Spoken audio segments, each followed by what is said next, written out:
할렐루야. 아멘. 할렐루야. 아멘. 우리 옆에 계신 분께 이렇게 좀 권면할까요? 항상 감사하는 삶을 사시기 바랍니다. 인사합시다. 항상 감사하는 삶을 사시기 바랍니다. 20세기 신비주의 작가로 불린 영국의 제임스 앨런이라는 사람은요, 이런 말을 했습니다.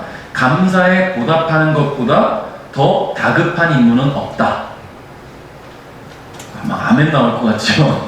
신비주의 작가가 한 말인데, 그래요. 감사에 보답하는 것보다 더 다급한 임무는 없다. 맞는 말인 것 같아요. 감사할 일이 생기면 즉각 감사를 해야 표현해야 되는 것 같습니다. 말뿐이 아닌 마음속으로만이 아닌 표현하는 감사, 여러분은 늘 하고 계십니까? 오늘은 맥주감사주일입니다. 이 맥주감사주일은요, 맥주절이라고도 하는데, 이 절기가 뭐냐면 1년 중 가장 먼저 추수하는 보리를 수확하면서 그것을 기념하고 축하하는 절기예요. 하나님께 제사를 드리면서 하나님께서 우리에게 정차하게 하시고 추수하게 하시고 이제 곡식을 얻게 하셨다, 감사한다는 거죠. 그래서 이 맥주절은 오순절 또는 칠칠절이라고도 불리는데요, 우리가 오순절은 나눠봤잖아요, 그죠? 그래서 맥주감사주일의 성경적 기원은요, 바로 이스라엘 자손들이 지켰던 오순절로부터 시작되는 거예요. 오순절은요 50일 가리키는데, 때문에 농사와는 큰 관계가 없어 보이지만 매우 깊은 의미가 있습니다. 먼저 맥주절에 대한 잠깐 좀 유래를 설명해 드리는 거니까 좀 집중하고 들으십시오. 50일에 시작이 되는 일일, 시작은 언제냐면 6월절이에요. 6월절이 어떤 날입니까? 하나님께서 이스라엘 백성들을 구원하셨어요. 애굽에서. 각 집마다 문설주에 양의 피를 바른 집은 넘어갔잖아요. 내가 너를 넘어가리라. 6월절의 의미가 내가 너를 넘어가리라 해요. 지키시고 보호하신 하나님인데. 자, 50일이 시작이 이 6월절인데요. 자, 이 날에 이스라엘 백성들은 50일이 지난 날 하나님께서 주신 그 은혜로 정착하게 되고 첫 보리 이삭을 하나님께 제단에 드렸어요. 그래서 이 6월절이 하나님께서 주신 해방의 절기이면서 50일이 지난 오순절은 하나님께 감사로 드린 맥주절이 되는 것입니다. 뿐만 아니라 하나님께서 자기 백성들을 늘 먹이시고 보호하신다는 것에 대한 감사를 잊지 않겠다는 그런 고백인 것이지요. 우리 오늘 본문 말씀을 함께 묵상하면서 우리의 삶의 아주 세밀한 부분까지도 깊이 관여하시고 사랑으로 인도하신 하나님을 우리가 감사를 표현하면서 하나님께 나아가는 그런 시간을 좀 갖고자 합니다. 아까도 말씀드렸지만 감사의 마음은요, 표현하지 않으면 상대방은 알 길이 없어요. 마음만 가지고 있어서는 감사가 전달될 수 없다라는 말이지요. 물론 하나님은 그 마음까지도 감찰하시는 분이 맞아요. 때문에 하나님에 대한 감사의 마음을 가지고 있다면 주님은 분명히 아시지만 우리가 잊지 말아야 될 것은요, 실천하지 않는 마음은 진심으로 받아들여지지 않는다는 거예요. 무슨 말씀인지 이해하시겠죠? 하나님은 우리가 감사하는 마음을 알고 계시지만 우리가 그 마음만 갖고 있고 실천하지 않으면 결국 우리 마음이 흔들릴 수 있고 식을 수 있고 시들 수도 있고, 그러다 보면 진실된 감사가 나오지 않는다는 거예요. 받아들여질 수 없다는 거죠. 오늘 본문에 보니까 하나님께서는 당신의 백성 이스라엘에게 또다시 은혜를 약속하시는데요. 우리 1절을 한번 먼저 읽어볼까요? 시작! 여러분의 하나님 여호와께서 여러분이 들어갈 차지할 땅으로 인도하실 때에 햇사람과 기르가스 사람과 아모리 사람과 가나안 사람과 브리스 사람과 히위 사람과 여부스 사람을 쫓아내실 것이요, 이 일곱 나라 사람은 여러분보다 강하오. 아멘. 여러분, 하나님의 이 말씀은 이제 약속의 땅에 들어가려는 이스라엘 백성들에게 현실입니다. 크고 강한 민족들이 7나라가 지금 포진되어 있어요. 이스라엘 백성들이 가나안 땅에 들어가서 마주하게 될 헷, 길가스, 아모리, 가나안, 브리스, 히위, 여부스, 이 나라들은요 강한 나라예요. 하나님께서 팩트를 말씀하신 거예요. 그들이 너희들보다 강하다라고 말이죠. 여러분 생각해 보십시오. 이미 강한 나라인데 더군다나 이스라엘 백성들은 40년 동안 광야에서 유린하며 살았습니다. 방랑자처럼 살았어요. 언제 그들이 군사훈련을 했겠습니까? 언제 자신들을 지키기 위해서 지키려면 잘 먹고 운동하고 이렇게 해야 되는데, 이 사람들은 그저 하나님께서 주시는 거 먹고 이동하고 가라는 대로 40년을 그렇게 살았는데 어떻게 군사훈련을 받고 어떻게 건강을 유지하고 어떻게 체력을 능력을 만들었겠습니까? 쉽지 않아요. 당연히 이 가나안에서 정착해서 살아가면서 늘 방어에 주력해온 그런 나라들과는 당연히 상대가 안 되는 게 맞아요. 그런데 이 말도 안 되는 싸움을 하나님께서 말이 되게 해주시겠다는 거예요. 말도 안 되지만 내가 말이 되게 해주겠다. 여러분, 그런데 이 말도 안 되는 하나님 말씀을 믿을 수밖에 없는 이유가 있잖아요. 말도 안 되는 일들을 하나님이 이미 이스라엘에게 보여주셨어요. 행하셨다라는 겁니다. 8절 하반절에 보니까요, 이렇게 이야기해요. 여호와는 크신 능력으로 여러분을 이집트에서 인도해내셨어. 여호와께서는 노예의 땅에서 여러분을 건져내셨어. 여러분을 이집트 왕 파라오의 손에서 구해내셨어. 할렐루야. 아멘. 여러분, 있을 수 없는 일이었는데, 말이 안 되는 일이었는데 430년 동안 노예로 살아왔던 사람들이 자신들이 힘을 길러서 독립한 것이 아니라 오롯이 하나님의 은혜로 애굽을 탈출한 거잖아요. 자신들이 어떤 의지도 갖고 있지 못했어요. 싸워볼 생각도 못했고요. 그저 노예로 살아가는 게 당연한 삶이에요. 그런데 그런 삶을 하나님께서 뒤바꿔 놓으셨잖아요. 자유를 허락하셨잖아요. 그들을 끌어내셨잖아요.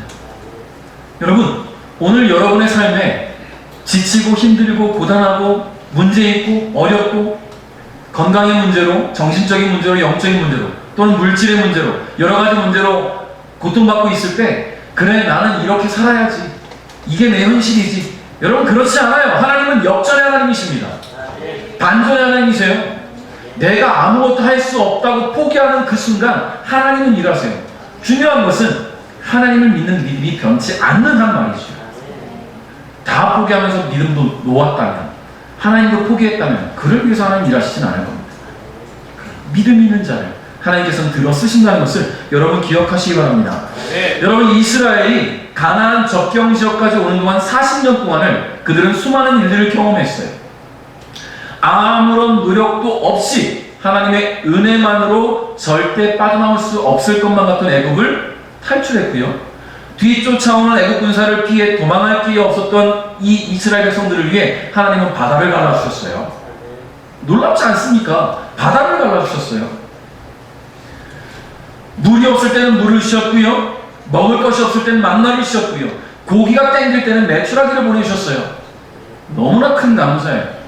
이런 하나님의 은혜를 경험하는 동안 이스라엘 백성들이 한 일이 뭐가 있습니까? 그저 따라간 것밖에 없어요. 그죠? 심지어 중간중간 불평하고 원망하는 일이 그들의 일상이었잖아요. 결국 이 모든 일은 말 그대로 하나님의 은혜입니다. 은혜. 여러분, 이런 은혜를 경험하며 살아왔다면 절대로 잊지 말아야 될 것이 하나 있지요. 잊어서는 안 되는 것. 그게 뭐냐면 감사라는 거예요. 이런 은혜를 경험했는데 감사가 없다?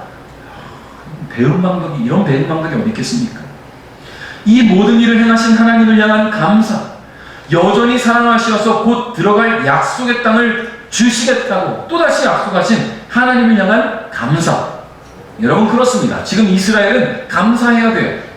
하나님이 아니시면 그들은 여전히 애굽에서 노예로 살고 있었을 겁니다. 자녀들도 손자들도 자손 대대로 노예로 살아야 됩니다. 그들은 노예로 살아갈 수밖에 없는 운명이었어요. 그 운명을 하나님이 바꿔주셨잖아요. 자유를 허락하심은 물론이며 온 우주 만물의 주인이신 하나님의 백성으로 삼아주신 것입니다. 우리 6절 한번 읽어볼까요? 같이 시작. 여러분은 여호와 하나님의 거룩한 백성이요, 여호와께서는 땅 위의 모든 백성 가운데 여러분을 선택하셨소. 여러분은 여호와의 백성이요. 할렐루야. 네. 여러분, 이 말씀은 오늘 우리를 향한 말씀입니다. 여러분은 여호와의 백성입니다. 우리 옆에 계신 분께 축복합시다. 당신은 하나님의 백성입니다. 당신은 하나님의 백성입니다. 아멘.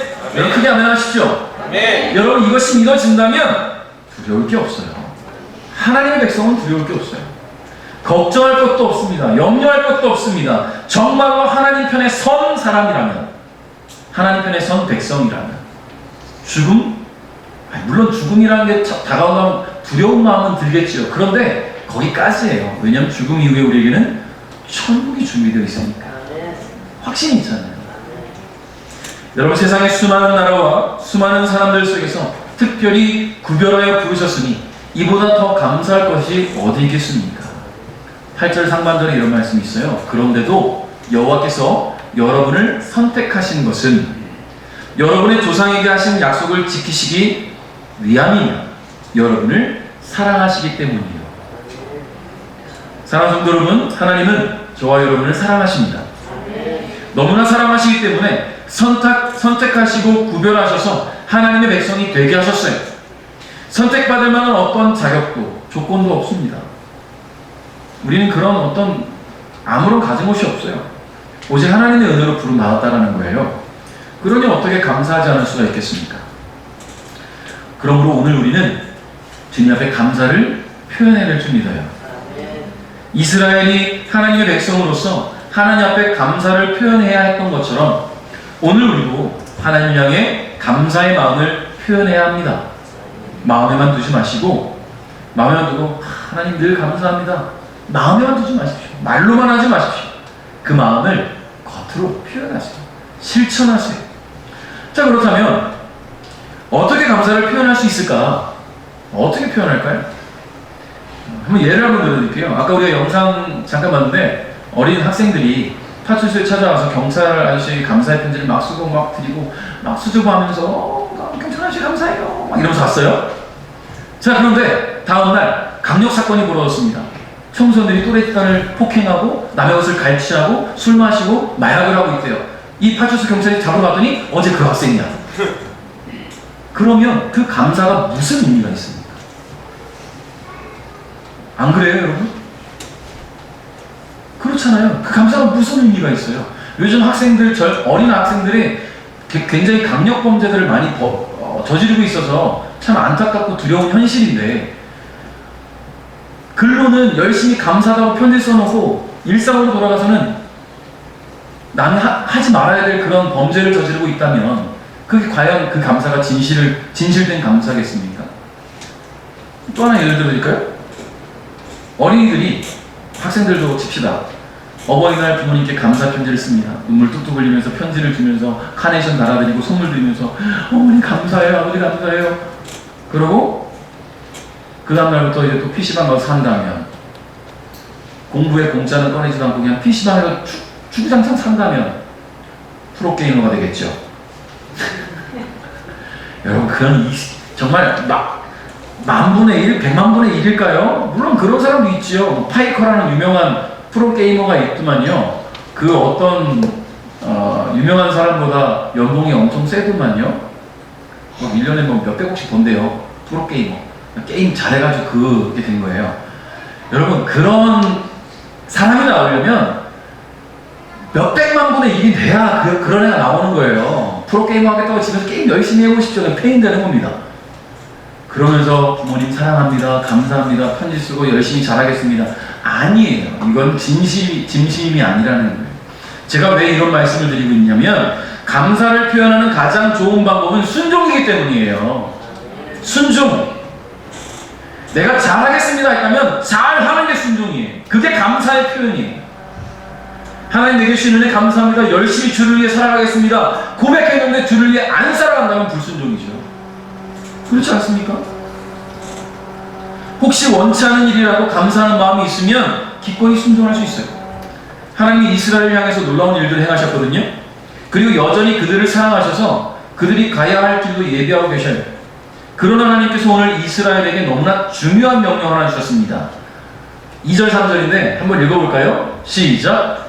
여러분의 하나님 여호와께서는 이 나라들을 여러분에게 넘겨주실 것이요, 여러분은 그들을 물리쳐 이길 수 있을 것이요, 여러분은 그들을 완전히 멸망시키고 그들과 평화조약을 맺지 마시오, 그들에게 자비를 베풀지 마시오, 그들 가운데서 누구와도 결혼하지 마시오, 여러분의 딸을 그들의 아들과 결혼시키면 안 되고 여러분의 아들을 그들의 딸과 결혼시켜도 안 돼요. 아멘. 하나님의 명령은 뭐냐면 하지 마라 라는 거예요. 가나안 땅에 들어가거든 내가 가나안 땅의 모든 나라들을 너희에게 넘겨줄 테니까 너희는 절대로 그들과 평화조약 맺지 말고 완전히 멸망시켜버려라. 자비도 베풀지 말아라. 되게 끔찍하고 잔인한 분 같아 보이지만 하나님과 당신의 백성들이 온전히 소통하고 그 관계가 유지되기 위해서는 이게 꼭 필요했던 거예요. 왜냐하면 왜 하나님께서 이토록 강하게 금지하셨을까? 여러분, 하나님께서 금하신 내용을 보세요. 먼저 그들을 완전히 멸망시키고 평화조약을 맺지 말래요. 그 다음에 뭐라고 말씀하시는 거 보니까 그들과 결혼을 하지 말래요. 국제결혼하지 말래요. 자, 자녀들, 자손들까지도 그들과 관계를 맺지 말래요. 여러분 생각해 보세요. 평화가 맺어지고 자연스레 양국 간의 그런 통혼들이 이루어지다 보면 그런 통혼 속에서 서로의 문화가 교류될 겁니다. 새로운 것들을 접하게 될 거예요. 그러다 보면 절대로 접해서는 안 되는 것까지도 접하게 되죠. 그게 뭐냐면 4절에 나와요. 그 백성들은 여러분 자녀를 여호와에게서 떼어놓을 것이고 여러분 자녀는 다른 신들을 섬기기 시작할 것이요. 그러면 여호와께서는 여러분에게 진노하실 것이고 여러분을 멸망시키실 것이요. 여러분 그렇습니다. 이방 민족과의 교류와 통혼은 결국 이방 신과의 교류로 이어질 수밖에 없다라는, 하나님과 멀어지게 되는 계기가 된다는 것이죠. 절대 그럴 일 없다고 누가 장담하겠습니까? 사람의 삶을. 나는 절대 안 그래요. 여러분 절대 장담하지 마십시오. 절대로 장담하지 마십시오. 그 누구도 장담할 수 없어요. 나는 안 변해? 아니요, 사람은 변해요. 왜냐하면 연약하거든요. 부족하거든요. 여러분 생각해 보십시오. 우리는 이 말씀의 시작까지 올라가면 시초를 보십시오. 아담, 하나님이 창조하셨어요. 그 하나님이 아담에게 하와를 보내주셨단 말이에요. 그리고 그 아름다운 자연환경들을 하나님께서는 다 누리게 하셨어요. 근데 고작 뱀 한 마리의 유혹에 넘어가 버려요. 뱀 한 마리의 유혹. 그게 사람이에요. 달콤한 말 한마디에 넘어간다라는 거죠. 여러분 심지어 이스라엘은요 광야에서 이미 하나님을 버리고 금송아지를 숭배한 전력이 있습니다. 결국 이방 민족과의 평화 조약은 하나님을 배신하는 결과를 낳게 된다라는 겁니다. 그래서 하나님께서는 강력하게 금하신 거예요. 5절 한번 읽어볼까요? 시작. 여러분이 그 백성들에게 해야 할 일은 이렇소. 그들의 제단을 털어버리시오. 그들이 세운 돌 기둥들을 부숴버리시오. 그들의 아세라 우상을 찍어버리고 우상들을 불태워버리시오. 아멘. 그 백성들 누구니까? 가나안 땅의 사람들이에요. 그들이 믿는 신의 제단을 헐어버리고 그들이 세운 제사를 위한 돌기둥들을 부셔버리고 그들이 섬기는 아세라 우상과 또 다른 우상들을 다 모두 불태워버리라는 거예요. 이것이 하나님의 명령입니다. 에이 뭐 돌 조각뿐인데, 돌일 뿐인데 라고 생각하고 그냥 두면 어느 날 갑자기 넘어갑니다. 여러분 하나님은 당신이 사랑하셔서 지금까지 지키시고 보호하신 이스라엘이 한순간에 하나님을 배신하고 다른 신을 섬기는 것을 원치 않으십니다. 하나님은 여전히 그들을 사랑하시기 때문에 앞으로 그들이 가나안 땅에 들어가서 만나게 될 상황들을 미리 말씀해 주심으로 인해 당신의 백성들이 하나님 앞에서 범죄하지 않게 하신 거예요. 그러니 하나님의 은혜로 약속의 땅까지 오게 됐는데 이제 그 땅을 차지하면 더 이상 광야를 방황하는 삶이 아니라 정착하고 안식하며 살아갈 수가 있는데 하나님 명령 순종해야 되지 않겠습니까? 이미 지금까지 해주신, 하나님이 해오신 일들만 가지고 감사하는 것이 당연한데 이제 앞으로 해주실 것도 감사할 내용들밖에 없어요. 그러니 순종해야죠. 말로는 감사하고 하나님밖에 없다고 하면서 그 명령을 지키지 않고 우상을 섬기는 데까지 나아간다면 그들이 말하는 감사는 과연 진실이겠습니까? 거짓이라는 거죠. 그러므로 정말로 감사하다면 순종해야 되는 거예요. 표현돼야 되는 것입니다. 네.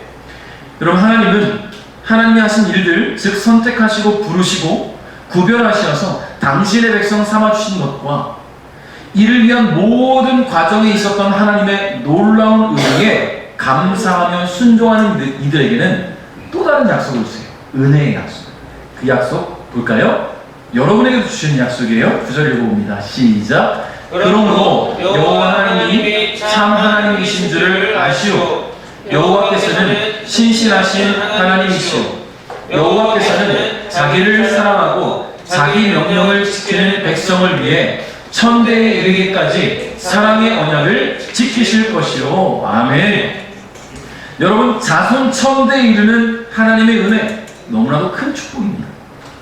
그런데 이러한 축복을 받기 위해서 해야 할 일, 매우 단순해요. 하나님 사랑하는 것, 그 명령 지키는 것. 아주 단순해요.